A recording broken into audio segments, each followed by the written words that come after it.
송은재 TV 시작하겠습니다. 한동훈 법무부 장관이 오늘 국회에서 여러 가지 이야기를 했습니다. 요약해서 소개해 드리겠습니다. 이해찬 민주당의 상임 고문이죠.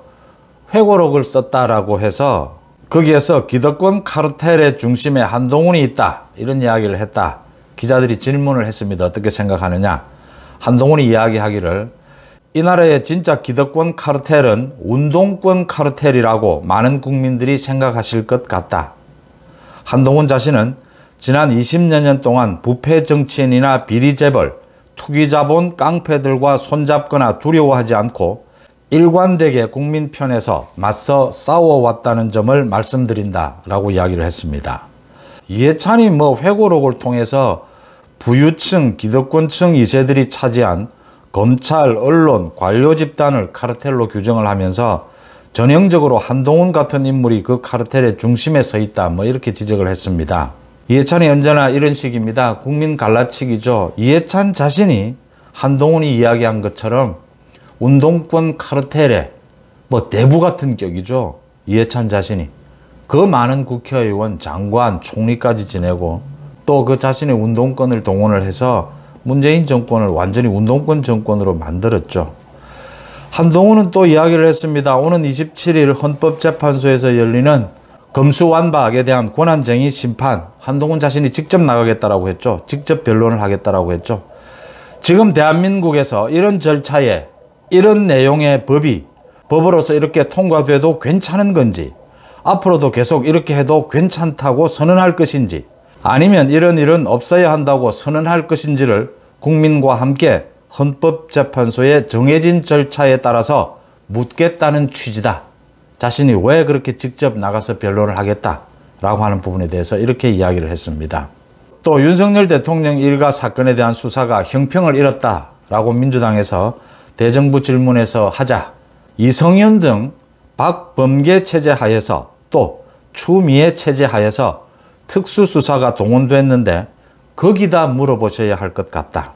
한동훈은 문재인 정권 아래서 이성윤 등이 윤석열 대통령 일가에 대해서 수사를 할 때 자신은 3년 가까이 좌천이 됐고 한직에 밀려나 있었죠.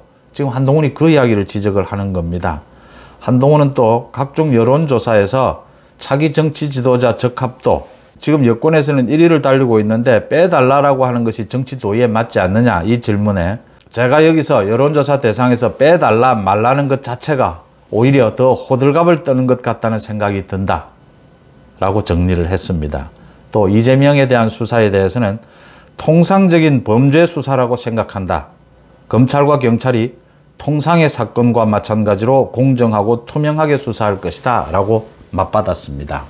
한동훈의 말에 제가 어떤 여러 가지 이야기를 하고 제 생각을 말씀드리는 것은 사족 같습니다.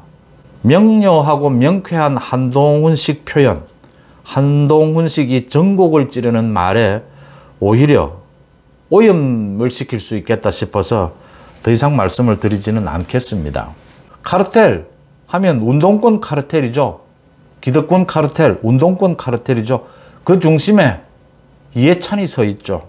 윤석열 대통령 일가 사건은 문재인 정권이 다 한 것이죠. 2년 3년 동안 문재인 정권이 다 털은 것이죠.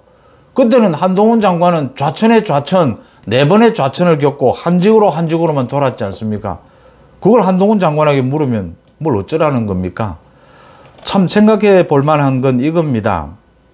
헌법재판소에 한동훈 장관이 직접 나가서 검수완박에 대해서, 이 심판에 대해서 자신이 직접 변론하겠다. 이 부분에 대해서 시행령을 가지고 모두 뒤집어 엎었죠. 거의 다 뒤집어 엎었죠.